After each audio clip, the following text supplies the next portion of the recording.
Hello there, my name is Larry, and I'm going to teach you all about the history of Final Fantasy XIV again. So you guys know about the Rising event going on right now. They do this every year to celebrate the anniversary of Final Fantasy XIV, and actually this person right here is Minfilia.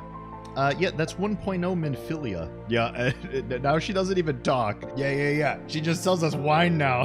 Thanks, Minfilia! And my favorite version of this event, they had us go onto the floor of the Square Enix office that was the development room for Final Fantasy XIV. So Yoshi P was there, all of the developers had their characters there in this like fictional floor of the Square Enix building. And yeah, they would all talk to us and tell us about the jobs that they do at the Square Enix office. And actually, that's where they teased Red Mage and Blue Mage at the time, because neither of those were in the game yet. You know this place, right? Idleshire? Yeah, it didn't always look like this. This was the endgame zone back in Heavensward, and this was where everybody would hang out, and they would show off all their cool gear. Throughout all the patches in Heavensward, they slowly built this place up. Like, this was not a building. This used to be just tents out here. There was no roof, no ceiling. There was no rooms like this. This is all new. And good thing that I'm a genius, because I recorded some of this footage back in the day to see what the changes would be like. There was this really popular one, the hanging guy. During construction, there was this construction worker that would be hanging around somewhere for his dear life, and they would change where he was every patch, right? Until eventually when the construction was completed and they finally gave him a rest. And here he is. This is him. That's the hanging guy. This video is sponsored by World Flipper, link in the description below. Flip your way into exciting and mysterious worlds, teaming up with brave and exotic heroes to fight the forces of evil together. An epic pinball adventure awaits. That's right, World Flipper is a pinball action game with RPG elements for mobile, featuring retro 2D style pixel graphics. Players choose a character aligned with one of 6 elements, and each of them have special skills. The gameplay is super unique, as it takes all the fun, reaction-based precision of pinball and combines it with various RPG mechanics. You can play with up to 2 of your friends in co-op boss battles and take down powerful raid bosses together. And it was actually published by Cacao Games and developed by Cygames. So if World Flipper looks interesting to you, go pre-register in the link in the description below. And you'll receive in-game rewards, including the powerful 4-star unit Arisa and the in-game currency Lodestar Beads. And now back to the video. One of the things that I miss the most in Final Fantasy XIV are some of the really cool skills that we used to have. For instance, Bard had this AoE called Rain of Death, and it just looked really cool. You would do a backflip and rain arrows from above in death. And Dragoons! Oh man, they had a pole dance. It was great. What a good AoE. That's the one that everybody misses and is always asking for to come back. But now we just have these guys. It's just not the same. And don't even get me started on Shadow Flare. I still keep it on my bar to remember it. Can I talk about glitches? Is that okay? In the beginning of Stormblood, when summoners first got Bahamut, we figured out a way to keep Bahamut out forever. But yet naturally, I decided to make a music video about it. It's very good. One of my best things I've ever made. There was also this really good glitch where you could spin with your monkey. Very Merry made this video. It's a work of art. Can I talk about Diadem? Yeah, Diadem, this content does not exist in the game anymore. This is actually one of the rare cases in Final Fantasy XIV history where there's content that you cannot play. Well, besides 1.0. This was introduced in Heavensward and was one of the first like exploration style contents where they wanted you to fly around these different floating islands and farm things to get materials. Like, it would drop random gear. It was pink gear and the stats on them were randomized. So you could get like a chess piece with like 5 stats maxed out, like crit, direct hit. Well, direct hit didn't exist at the time, but crit, determination, spell speed, all maxed out. But what it escalated to was everybody would just sit around on what we called Dino Island, and we would just kill dinosaurs for hours on end until Littlefoot's mom appeared, and then we would kill Littlefoot's mom. Or rather, Littlefoot's mom would kill us with a meteor attack.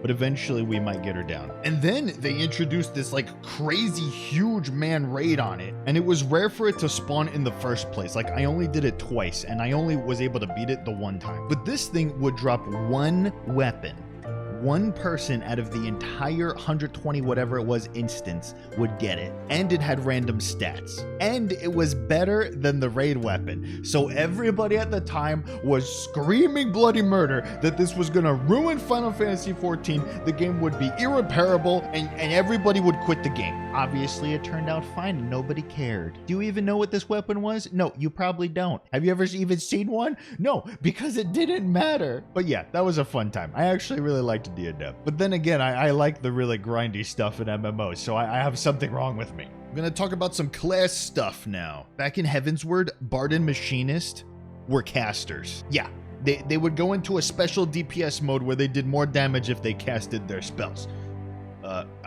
Casted their arrows and gunshots. Some people liked it. Those people need some help. And I talked about the cross-class system in the last video, but honestly, there's some really interesting things to go on about that. Like with Warrior, right now they have Nascent Flash, which is an ability to heal themselves for damage that they do, but they didn't always have this, and it's still locked behind level 76. Well, back in A Realm Reborn, Warrior had Bloodbath. Warriors loved this. It was their bread and butter and would basically sustain them in all dungeon pulls. They wouldn't need a healer. But in Stormblood, they removed it, and Warriors were very sad about that, because now they needed a healer to heal them, and that was just no good. Something really funny with the cross-class system. When you took off your job stone, and you just became, instead of like the job, the class, you could cross-class even more things. Oh, I actually have some right here. Bloodbath, Foresight, this was a tank cooldown, yeah, on my Black Mage. Flash. Flash was Paladin's AoE, like, aggro getter. But yeah, I could also get Provoke. You could go into a 24-man raid on a Black Mage or Thaumaturge, and you could just provoke the boss. There it is! Ring of Thorns! I still have it on my bar! I'm on Old Summoner, and there's Provoke. And there's Raging Strikes, and Blood for Blood.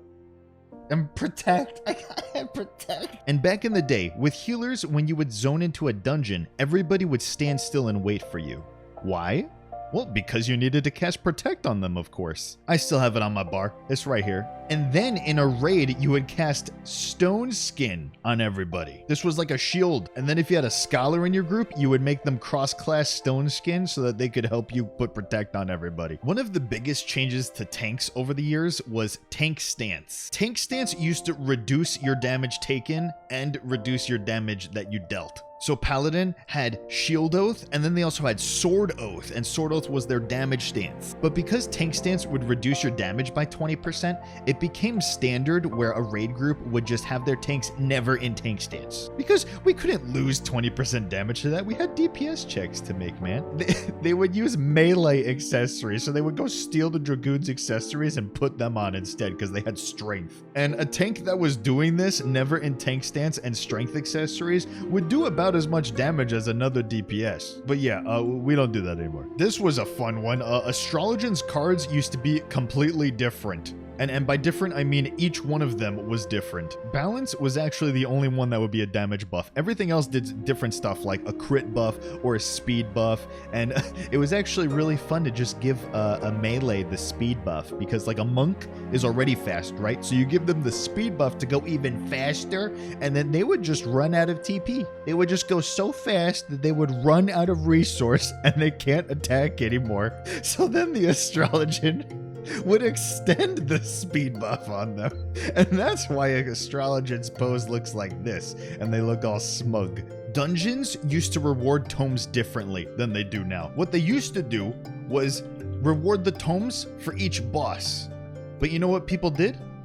They would run this dungeon, specifically Brave Flox's hard mode. They would do the big pull all the way to the boss. They would lock all the mobs out of the boss arena. And then they would kill the boss and then leave. They wouldn't do the rest of the dungeon, because that was more time efficient than just doing the full dungeon for the tomes.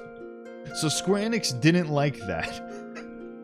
And so they made it so all the endgame tomes have to come from the last boss instead. But yeah, this dungeon is what we did all the time for relic farming back in Realm Reborn. And actually, dungeons, we used to get 3 of them per patch. You know, they changed this because we've gotten all different types of content now, but they used to do 3 dungeons every single patch. That's why the list of Realm Reborn dungeons is so long. Look at it compared to Heavensward, they went down to 2 dungeons per patch. Stormblood, they went down to 2 or 1 dungeons per patch. And now this expansion, they've only done 1 dungeon per patch. And that is not a bad thing. It's because we get different types of content than just dungeons. Oh yeah, and in Dunscaith, you know this Proto-Ultima boss?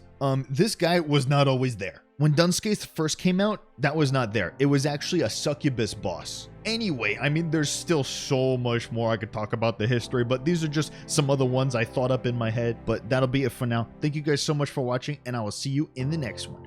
Okay, bye.